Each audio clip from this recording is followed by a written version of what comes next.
Assalamualaikum warahmatullahi wabarakatuh. Saya Renaldi Manansal dari kelompok 90 KKN UIN Syarif Hidayatullah akan membahas tentang dampak sosial dan keagamaan pada masa pandemik COVID-19 ini.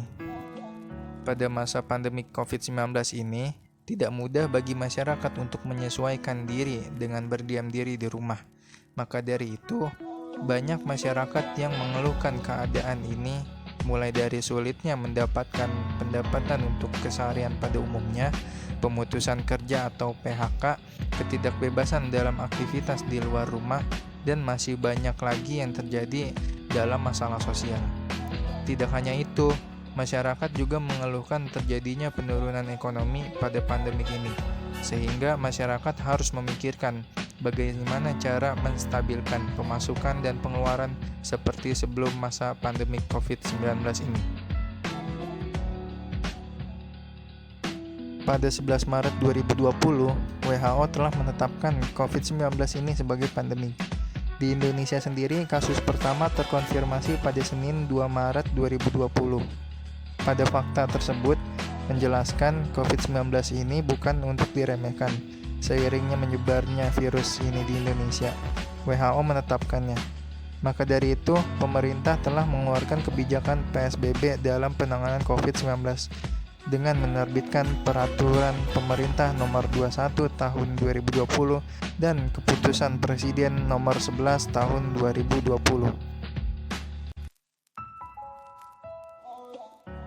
Di sini saya akan memaparkan bukan hanya masalah sosial ekonomi, namun juga berdampak pada keagamaan.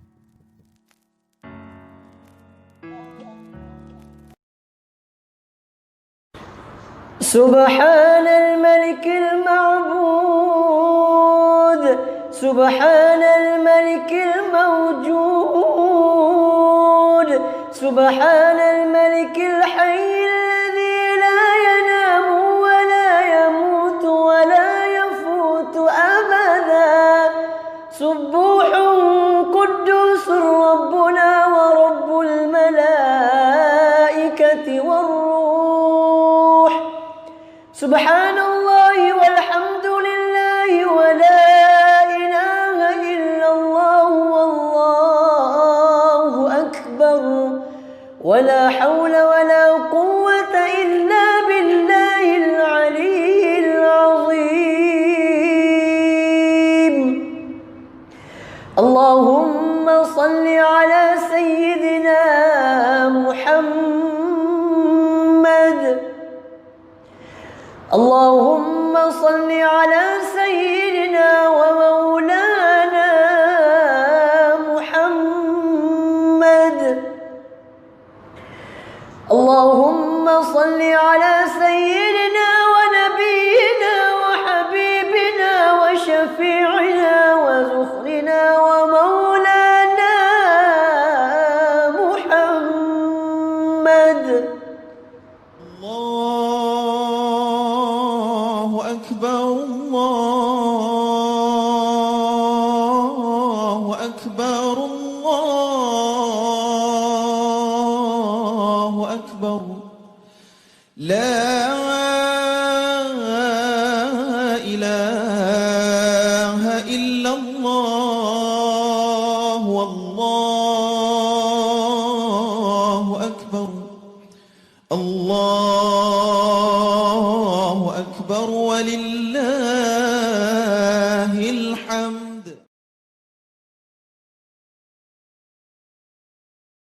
Pemirsa, sholat tarawih pertama Ramadan 1441 Hijriah di Masjidil Haram berlangsung secara tertutup dari publik.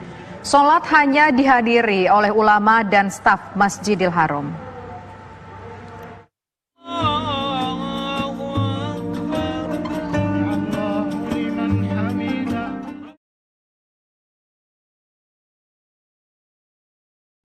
Tidak hanya masalah sosial, adapun masalah keagamaan dalam beribadah, terutama umat muslim yang pada tahun ini tidak melaksanakan salat tarawih dan Idul Fitri di masjid.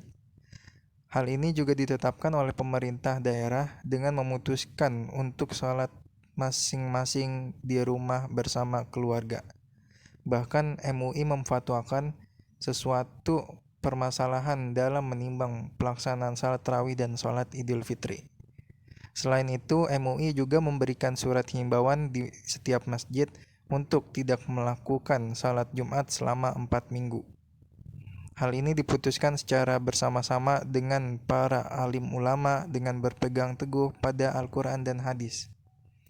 Fatwa Majelis Indonesia nomor 28 tahun 2020 tentang panduan kaifiyat takbir dan salat Idul Fitri pandemi COVID-19.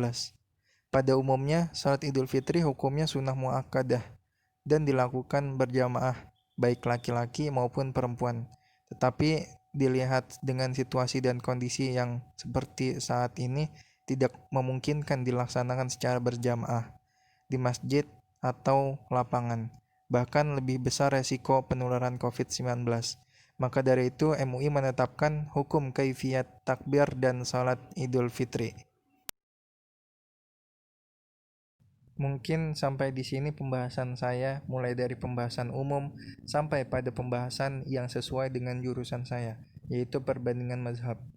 Yang mana jurusan ini lebih mengarah pada fatwa-fatwa MUI, karena setiap penetapan fatwa MUI selalu menggabungkan kelompok-kelompok atau ormas-ormas tertentu untuk dijadikan satu kesepakatan dengan mentoleransi dari masing-masing mazhab. Sekian dari saya, kurang lebihnya mohon maaf. Assalamualaikum warahmatullahi wabarakatuh.